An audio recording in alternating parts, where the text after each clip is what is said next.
Dear friends, ಇವತ್ತು ನಮ್ಮ ಯುವ ಜನತೆಗೆ ನಾನು ಒಂದು ಕಿವಿ ಮಾತನ್ನು ಹೇಳ್ತಾ ಇದ್ದೀನಿ.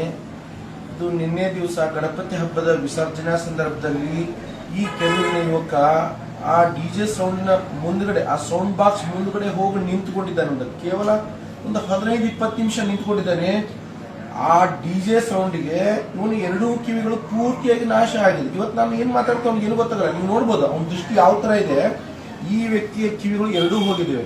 ಅದಕ್ಕೆ ನಾನು ನಿಮ್ಗೆಲ್ಲ ಹೇಳ್ತಾ ಇರೋದು ಏನಪ್ಪಾ, ಒಂದು ಕಿವಿ ಮಾತಂದ್ರೆ, ನಾವೆಲ್ಲ ಡಿಜೆ ಸೌಂಡ್ ಮುಂದೆ ನಿಂತ್ಕೊಂಡು ಹುಚ್ಚದ್ದು ಕುಣಿತೀವಿ. ಆ ಧ್ವನಿಯ ಪೊಲ್ಯೂಷನ್ ಅನ್ನ ಲೆಕ್ಕ ಹಾಕುವುದಿಲ್ಲ.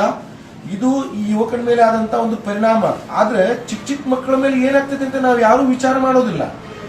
ಹೊಟ್ಟೆಲಿರ್ತಕ್ಕಂಥ ಪ್ರೆಗ್ನೆಂಟ್ ವುಮನ್ಗಳು, ಹೊಟ್ಟೆಲಿರ್ತಕ್ಕಂಥ ಮಗುವಿನ ಬುದ್ಧಿಮಾಂದ್ಯನೂ ಹೋಗುತ್ತೆ, ಹೃದಯ ದೌರ್ಬಲ್ಯ ಆಗ್ಬೋದು, ಹಾರ್ಟ್ ಅಟ್ಯಾಕ್ ಆಗ್ಬೋದು.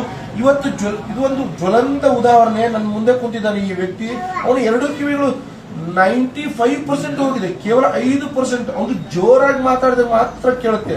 ನಾನು ಇಷ್ಟು ಸಾಮಾನ್ಯವಾಗಿ ಮಾತಾಡ್ತಿದ್ರು ಅವ್ನಿಗೆ ಏನು ಕೇಳೋದಿಲ್ಲ. ಯಾಕಂದ್ರೆ ಅವನ ವ್ಯಕ್ತಿಯ ಒಂದು ಹಾವಭಾವ ನೀವು ನೋಡ್ಬೋದು.